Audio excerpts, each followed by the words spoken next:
So there's a heartbreaking article from a person named Corinna Cohn, a software developer in Indianapolis, who is an officer in the Gender Care Consumer Advocacy Network. And it's titled, What I Wish I'd Known When I Was 19 and Had Sex Reassignment Surgery. Quote, when I was 19, I had surgery for sex reassignment, or what is now called gender affirmation surgery. The callow young man who was obsessed with transitioning to womanhood could not have imagined reaching middle age. But now I'm closer to 50, keeping a watchful eye on my 401k and dieting and exercising in the hope I'll have a healthy retirement. In terms of my priorities and interests today, that younger incarnation of myself might as well have been a different person. Yet that was the person who committed me to a lifetime set apart from my peers. There's much debate today about transgender treatment, especially for young people. Others might feel differently about their choices, but I know now I wasn't old enough to make that decision.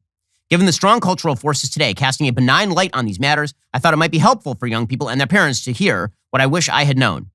I once believed I would be more successful finding love as a woman than as a man, but in truth, few straight men are interested in having a physical relationship with a person who was born the same sex as they were. In high school, when I experienced crushes on my male classmates, I believed the only way those feelings could be requited was if I altered my body. It turned out several of my crushes were gay. If I'd confessed my interest, what might have happened? As a teenager, I was repelled by the thought of having biological children, but in my vision of the adult future, I imagined marrying a man and adopting a child. It was easy to sacrifice my ability to reproduce in pursuit of fulfilling my dream. Years later, I was surprised by the pangs I felt as my friends and younger sisters started families of their own. The sacrifices I made seemed irrelevant to the teenager I was. Someone with gender dysphoria, yes, but also anxiety and depression. The most severe cause of dread came from my own body. I was not prepared for puberty, nor for the strong sexual drive typical for my age and sex. Surgery unshackled me from my body's urges, but the destruction of my gonads introduced a different type of bondage. From the day of my surgery, I became a medical patient and will remain one for the rest of my life. I must choose between the risks of taking exogenous estrogen, which include venous thromboembolism and stroke, or the risks of taking nothing, which includes degeneration of bone health. In either case, my risk of dementia is higher, a side effect of eschewing testosterone. What was I seeking for my sacrifice? A feeling of wholeness and perfection. I was still a virgin when I went in for surgery. I mistakenly believed this made my choice more serious and authentic. I chose an irreversible change before I'd even begun to understand my sexuality. The surgeon deemed my operation a good outcome, but intercourse never became pleasurable. When I tell friends, they're saddened by the loss, but it's abstract to me. I cannot grieve the absence of a thing I've never had. Were my parents in all this? They were aware of what I was doing, but by that point, I had pushed them out of my life. I didn't need parents questioning me or establishing realistic expectations, especially when I found all I needed online. Does this sound like maybe this is what we're talking about here? I shudder to think of how distorting today's social media is for confused teenagers. I'm also alarmed by how readily authority figures facilitate transition. I had to persuade 2 therapists, an endocrinologist, and a surgeon to give me what I wanted. None of them were under the crushing professional pressure as they would now be to quote-unquote affirm my choice. I may well have transitioned after waiting a few years. If I hadn't transitioned, I likely would have suffered from the world in other ways. In other words, I'm still working out how much regret to feel, but I'm comfortable with the ambiguity.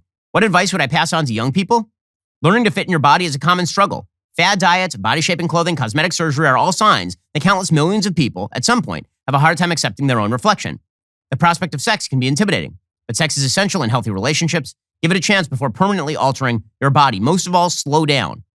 Or maybe, perhaps, we should think about the roles that have been developed over the course of centuries because they are important.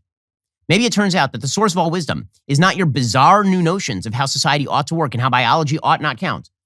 Perhaps, in the end, there are really only 3 sources of human knowledge. 1 is actual facts on the ground, biological reality. 2 is the accepted wisdom of the ages, which is, in fact, a tested and tried hypothesis. And you need to actually debunk that hypothesis before simply tossing it out the window, especially when it's been tried over the course of centuries. The basic rule when it comes to destroying roles and rules in society, you have to explain why those roles and rules have failed and why things will be better if you uproot them. You can't just destroy them willy-nilly because they are far more tested and tried than whatever nonsense you came up with out of your head this very moment. And finally, human reason, but it has to be connected. Reason can't be free-floating. Rationalism is not a solution here because people come up with all sorts of dumb ideas out of their own heads. It has to be connected with realities, factual, biological realities. It has to be connected with the realities of tradition.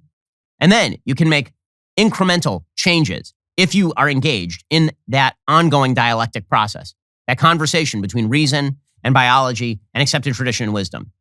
If you just jettison 2 of the 3, or as we now do, all 3, you shouldn't be surprised when people find themselves to be completely disconnected from reality, from logic, and from happiness.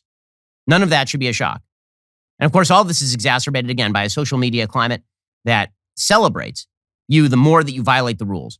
which is how you end up with videos like this one. There's an Oklahoma teacher who's literally explaining to kids that if your parents disagree with you, I will be your new parent. And when social media is your parent, you don't have parents, you're an orphan. If your parents don't love and accept you for who you are this Christmas, now, I'm your parents now. I'm proud of you. Drink some water. I love you. Bye. You don't. He doesn't know you. He doesn't know anything about you. This doesn't seem like a particularly happy person either.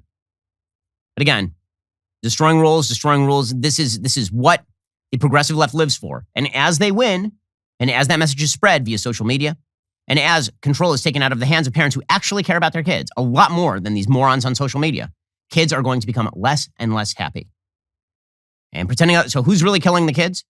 An ideology that suggests that the most vulnerable people in our society should be making life-altering decisions forever based on the celebration of a bunch of idiots on social media who spend all day clicking like buttons.